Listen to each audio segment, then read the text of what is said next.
The new installment of the Galactic Civilizations strategic series has opened its vast cosmic expanses. Without further ado, we fired up our hyperdrivers and set out to conquer a charter's galaxies and dominate new worlds through influence, culture, and the might of our space fleet.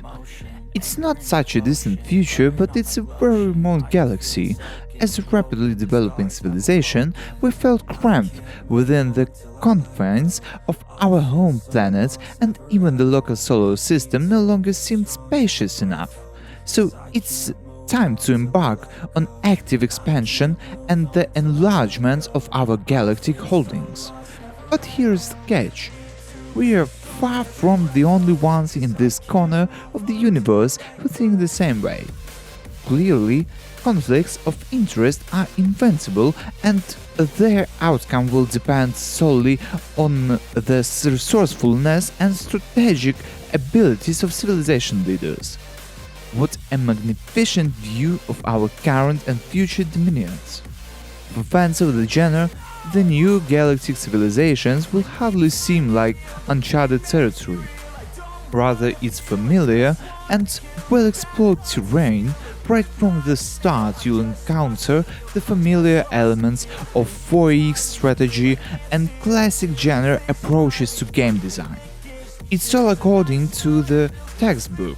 Explore the worlds, unlock new technologies, meet representatives of other civilizations, and attempt to negotiate with them. As a last resort, unleash the firepower of our frigates. However, the familiar principles are filled with various and not always obvious nuances.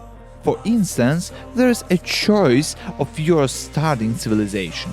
The factions come in different life forms, including carbon-based, aquatic, synthetic, and silicon-based.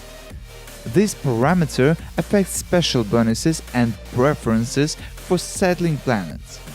Moreover, all galactic conquerors have their own ideology. For instance, the Hive Folks are staunch guardians of traditions. The mental cluster believes that openness is the worthy path for a state. The Green Syndicate advocates harmony, and our own Terrans lean towards widespread innovation. Ideological features are responsible for specific and quite significant passive bonuses that can be unlocked with culture points. If none of the numerous proposed civilizations tickle your fancy, you can create your own, complete with unique moral values and even blackjack. In addition to this, all the people of the galaxy have certain characteristics. There are obviously positive advantages such as strong starting benefits or certain exclusivity positive traits that will help you gain an edge in specific economic or combat situations. But there are also ambiguous properties like the ability to build two ships instead of one, but at the cost of significantly reduced durability for all civilization machinery. Unfortunately, the pleasure of the game itself, in Galactic Civilization IV, the classic problem of late-game boredom begins long before the final resolution. Turns accumulate quite rapidly, becoming longer and longer. And in the ton of features and features of features, courage is literally lost, and interest in the ongoing process rapidly plummets into a black hole. The problem is not that the elements here are executed somehow incorrectly, rather there are just too many of them and they're excessively typical.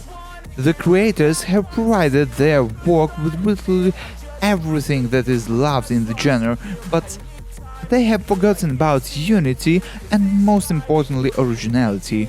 Despite all the depth of the detail, it's hard to find anything in Galactic Civilization IV that makes it stand out from other modern 4X strategies. However, that doesn't make it a bad game. It will certainly appeal to die-hard fans of the space setting or newcomers to the genre, but Galactic Civilization IV is unlikely to leave a profound mark in the universe. That's all for today. If you liked the video, hit the like button. Don't forget to subscribe and hit the notification bell if you want to know about my new videos. See you soon!